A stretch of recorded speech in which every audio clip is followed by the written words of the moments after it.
Another Bright Spark podcast. Another bright Another bright spot. spot. Another bright spot. Another bright spot. Another bright spot. Another bright spot. Another bright spot podcast. Ian, welcome to another Bright Spark podcast. Thank you so much for your time on this. I really appreciate it. I mean, you've got such an established career without, trying to big you up too much. From photography days, through to various investments. Traveling abroad, overseas. Without the morbid analogy, I think you've had more fingers in more pies than Sweeney Todd. Could you, for the people who don't know you, could you just give us a quick overview of where you've come from and where you are now? My goodness, quick overview. I'll do an outline and you can pull out more detail if you wish, as you wish. Yeah, as and when. thank you. So I'm originally, theoretically, a New Zealander, a Kiwi, from the other side of the world, down under. My father was a journalist for the New York Times, which is why there's a media thread through pretty much everything I've done. I think we're often influenced by what our parents do, whether we like it or not, whether we think about it or not. But I always thought of media as a worthwhile endeavor in the days when it was about helping people understand the world rather than just about selling advertising. So I grew up in Hong Kong, Southeast Asia, and then went to university in New Zealand, dad's old school, dad's old university. Hong Kong, because my father was a foreign correspondent for the New York Times at the time. New Zealand, obviously, because that's where he was born, and he wanted me to go back to his old alma mater. I think I had an odd background in that I was comfortable on both sides of the sort of brain divide, so creative and tech, creative and maths, and was reasonably bright, so they pushed me forward in the years. I think, by the way, for parents listening, pushing kids forward because they're bright isn't necessarily the best thing to do for them. It means they can pass exams, but they lose all the social developments and understanding how to deal with friends and girls and all sorts of stuff. But I ended up at university at 15 doing maths and particle physics and computer science in the days when computers were new. We were coding in punch cards in a Burroughs 6800 using Fortran and then later Algol and Algol 60, COBOL, various other things. So I was a geek, but I was also a photographer. I mean, there were no girls in the maths department at Auckland University at the time, so the only way to meet girls was I decided to become a photographer. And they were also 3 years older than me, so very early on, right from university, I was both taking pictures, getting them published. The Auckland, was it the Star at the time? God, I forget the name of the newspaper. Would publish pictures that I'd done. And then at the same time, I was doing maths and physics at university and learning how to hack into the system so we could work out how much the professors were really being paid and various other things. So yeah, early stage nerd, but also both. So that combination of tech and media, tech and arts, tech and creative stuff has been throughout my career. I was going to say, it seems the art and the tech does seem to sort of flow through, but yeah. And we also, I was going to say also, I started to play the guitar for very similar reasons why you started photography, so I can completely relate with you with that one. Boys are all the same. Indeed. But from there, that's a long, slow start, but from there, basically everything I did from there on was either related to an arts or media project that I wanted to do, or was involved in technology because I cared and understood about some of the things that were going on and was interested in its impact on the world. So the 10 years post university was mostly being a photographer. I did a book on the people of Indonesia, which was the country where my mother was born. I did another on shophouse architecture in Singapore.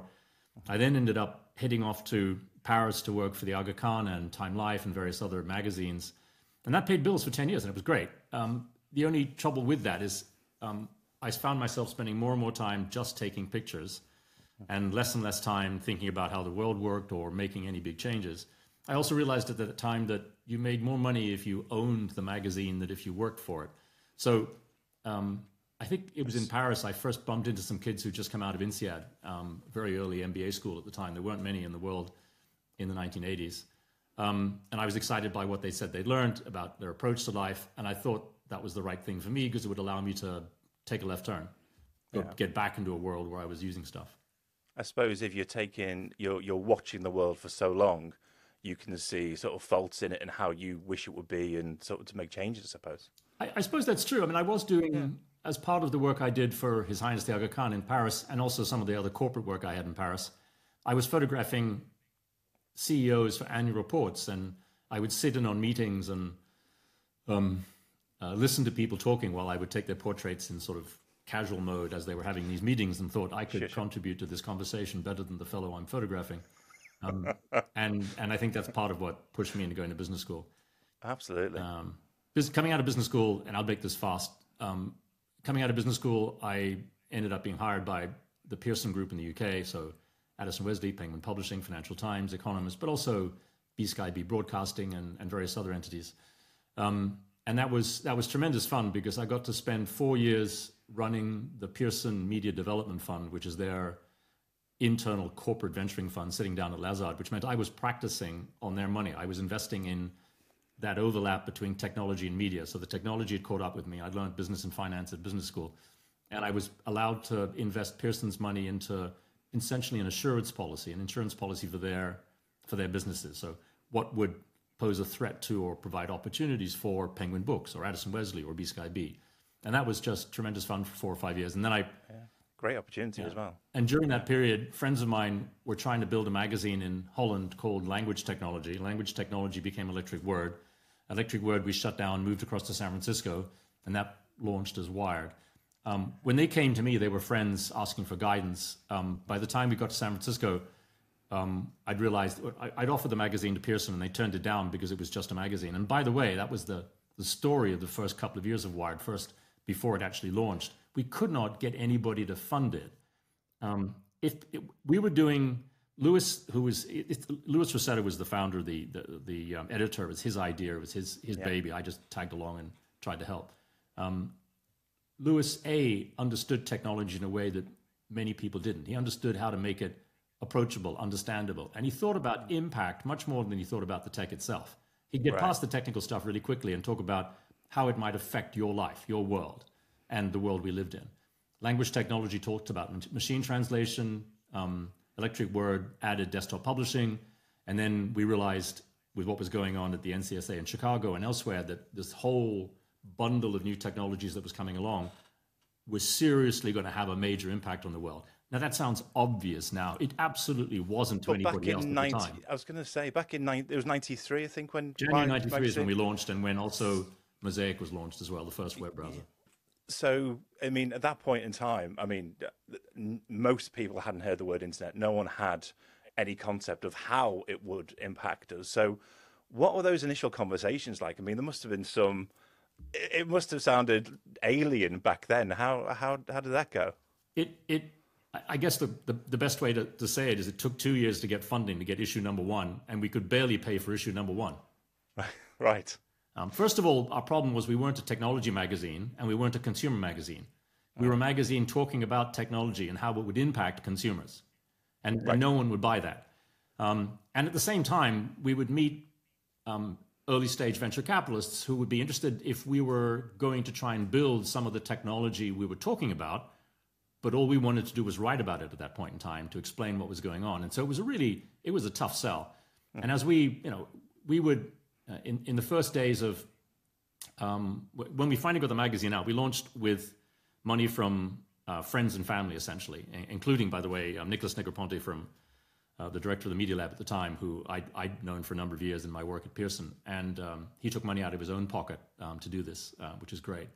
But as I said, we barely had enough money to pay for issue number 1. We had a ridiculous printer's bill because we were using 8 inks. And I mean, Louis always did want to do things to the nth degree as well as we possibly could. He did have a point.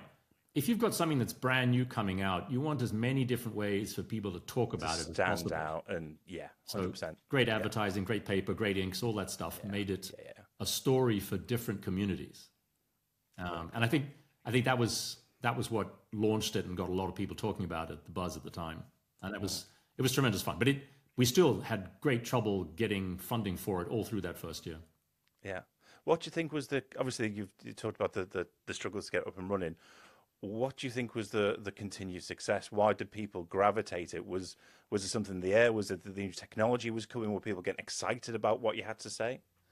First of all, I think Louis's editorial style was tremendously innovative. He was, even in the days, I mean, the first magazine, Language Technology, which caught my attention when they came to see me, was talking about machine translation, which isn't the most exciting thing in the world.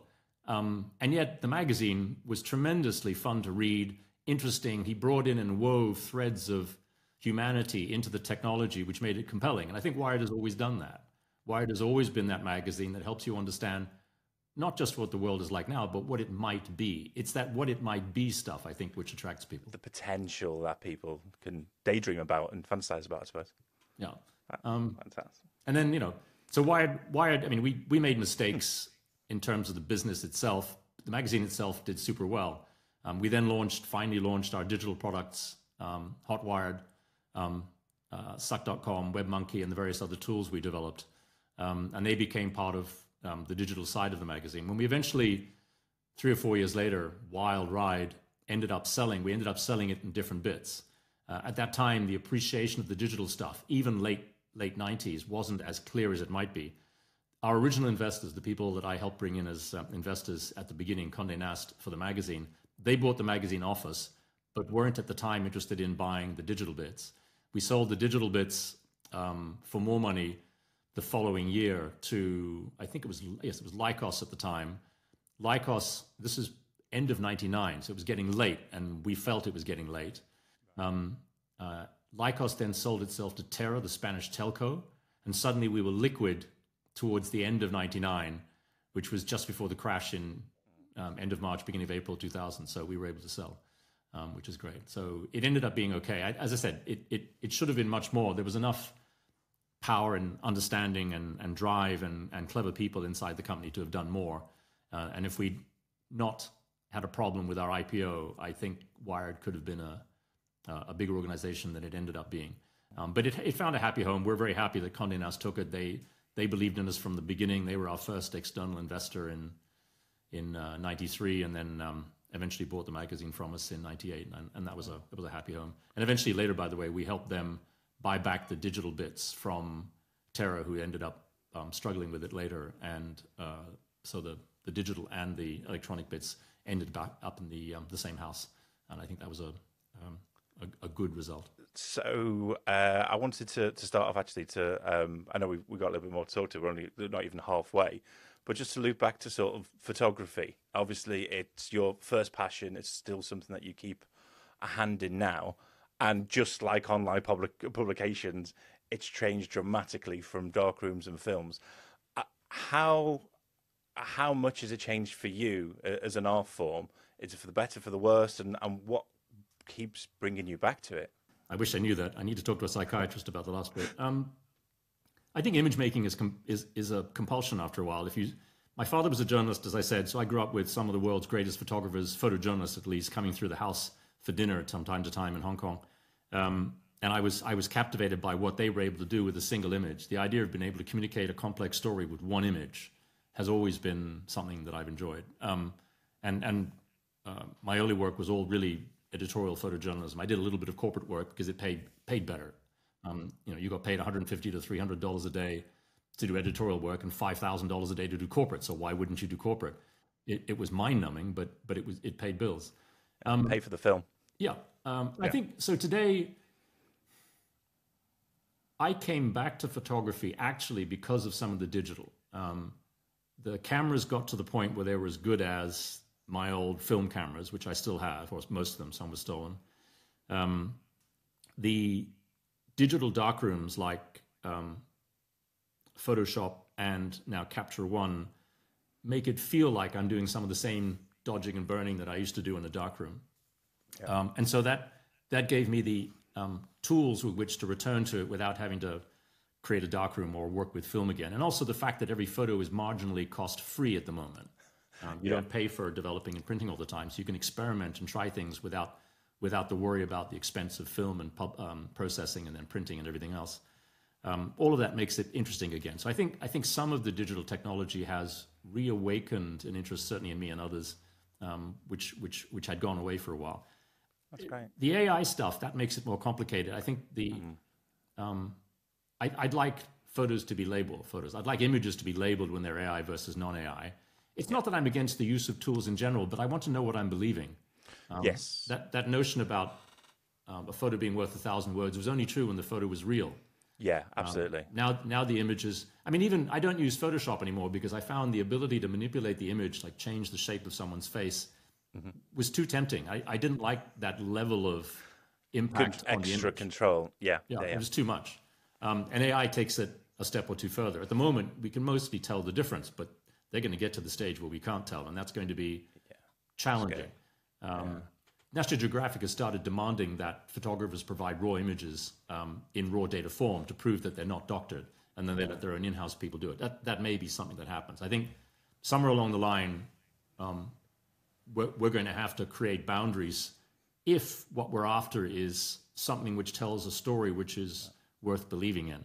If it's just imaging for entertainment, that's fine. I don't mind if someone does an entire entertainment film, a feature film that's 100% AI generated, as long as I know that's what it is.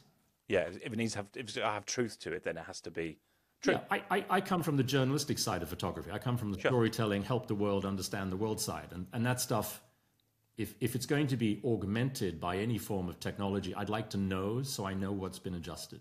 Has it affected your technique at all? Because I know if you used to shoot on film, you'd have a finite amount of film, whether it's 12, 24, whatever that is in a reel. You got a camera now, you can take, what is it, 120 frames a second, something in. So in some you take crazy a bad cameras. Yeah, can you there's a skill in, every shot has to count on film, whereas digital, you potentially can't take a bad shot. Has it changed your technique or view of composition, or are you a bit more free? So it's funny, I think when you learn something young, that tends to be scarred into you, right? It becomes the framework with which you then do everything forward from that particular skill base. So I still try to shoot in frame. I'm trying to frame it exactly. I'm not going to crop later. I'm not intending to crop later. I try to get the color right and the exposure right. So I will under or overexpose on purpose, depending on what I'm doing. And I will try to do a minimal amount of work in post afterwards. Having said that, the fact that it's much easier to adjust exposure for a start. The fact that you've got levels of leeway you never had in film. If you were 2 stops over in film, that was pretty much a photo you couldn't use. You can now bring back comfortably 4 or 5 under and maybe 2 over on most digital processing platforms. And that's changed what you can do. So we have more leeway, which is nice. RMD Neil Carter described you as a serial entrepreneur. Obviously, you've made lots of investments in the past. You've worked with lots of companies. You now mentor and teach entrepreneurship. I can't say that word, but that's fine. We'll just skip over that. Starting things. I help people start things. You help. Well, this is it. You help people start things. What for you what draws you to an investment? If you were to look at a proposition, an opportunity, what gives you green flags? What gives you red flags? So the first answer is going to be the obvious cliche. It's the person, not the project. It really, really is. When I speak to the MBAs at IMD, which is the business school in Switzerland where I'm an executive in residence, read that as unpaid professor, I consider that my job is to expose them to the notion that they might be able to do something on their own rather than just go and get a job with a big brand name. When they ask me what it is that makes a potential project, either for me as an investor or for them as potential entrepreneurs, I say they're looking for 3 things. One is a halfway decent idea, halfway decent, right? Because they tend to change. Second is team. That's everything. For me as an investor, for them as potential entrepreneurs, it's just, you can do something on your own. It's just easier when you've got 2 or 3 of you, because one of you is going to be down at some point. The other 2 can bring them up. If you're speaking to a wall, there's a limited amount of feedback you're going to get back. If you're speaking to 2 others, then hopefully positive, but in any case, however the feedback comes back, it's going to help. And then the third thing is access to some capital. I give commencement speeches at universities sometimes, and the number of students in a room, graduates in a room, thinking about starting something is orders of magnitude higher than it was 30 years ago. We used to say it would be 3 to 4% of a graduating class at university might think about doing entrepreneurship, and only half of them, if that, would try. Now you've got 25, 30% of a class thinking about it. But I say to them, you don't have that choice. You need these different elements for it to be at least plausible for you to start. But in the end, as I said, it's down to the team. Are they going to be able to get through a brick wall or over it or around it? Are they going to be able to solve the problems, the multitude of problems that hit every startup? Are they going to be able to deal with a sudden left turn or a sudden competitive environment which they hadn't been expecting? It's the team. So we work with a lot of people who've got great ideas, and if they have a team or not, one thing they're always looking for is funding. They're always chasing funding. If they get to a prototype stage, they'll need some capital. If they're going to take to the next level to sort of go out and get further funding, they need funding. I've worked in companies where I've been in a company that's acquired another one, and you get a lot of founders syndrome and people very precious and want to hold on to that.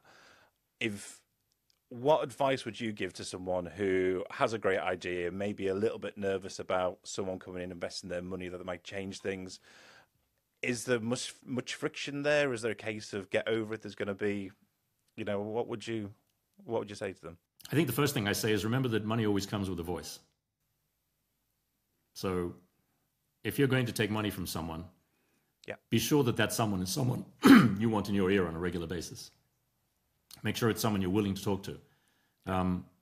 In addition, I would say money is a lot easier to raise than I think the general public thinks. It's of course I hear complaints from would-be entrepreneurs saying we've not been able to attract interest in our project. But if I listen to their project and listen to the team, I can tell them why that's the case. You have to know also that I also talk to lots of friends who are investors, either at angel level or at formal VC level with firms and fiduciary responsibility to LPs. And they complain they see lots and lots of projects and nothing worth investing in. There's truth between those two. And it is about how coherent the project is, how believable the team is, where they are in their stage of development, and whether it fits the investment targets of the fund, right? Don't walk into a room selling a technology company to people who only invest in ice cream, right? So, know who you're pitching to, know what they invested in the last year, know as much as you can about how they do things before you walk into that room. So, but back to the main question, you are going to gain a voice and hopefully some help in developing your company if it's a good investor. There is a difference between North American VCs and UK and European VCs. In North America, the GPs, the general partnerships, the investor side of the table tends to be populated with former execs as well, former entrepreneurs. So they often know as much about the sector you're trying to start in as you do. And it means they're a tremendous help. They've got relationships, they've got understanding, they've got process. They really can add value to you. In Europe, we have, if I'm being blunt, a few too many investment bankers and lawyers and accountants working in VC firms who've never built anything on their own. And that means, it doesn't mean they're not good people or bright people. It means they don't have the experience with which to help the startups that they're investing in. I think that's a struggle. So if you're a startup guy, don't sell yourself short. Look for investors that seem to understand the sector that you're in, the market that you're in, who seem to get what you're saying, who ask smart questions. Choose your investors carefully. Now, if you're struggling and everybody's saying no, try and work out why. Don't assume you have it right. Ask them afterwards, politely as well as you can. Tell me what it is I'm missing. We'd love to come back if we can. Sometimes they don't want, most by the way, venture capitalists have this rule. They don't tell people why they reject them because they don't like them and they don't want them to come back. Wow, okay. I will always tell people what's wrong in the hopes that they might be able to fix it for themselves. I can't help but try to be a mentor, even with the projects that I'm rejecting, because I'd like everybody to do better. But it is about making sure you understand your investor, making sure that your plan is as good as you think it is, making sure there are no holes in it, making sure it's believable, that you're believable. If you satisfy all those conditions, you should have no trouble raising money. There is not a shortage of venture or angel money in Europe. There is not.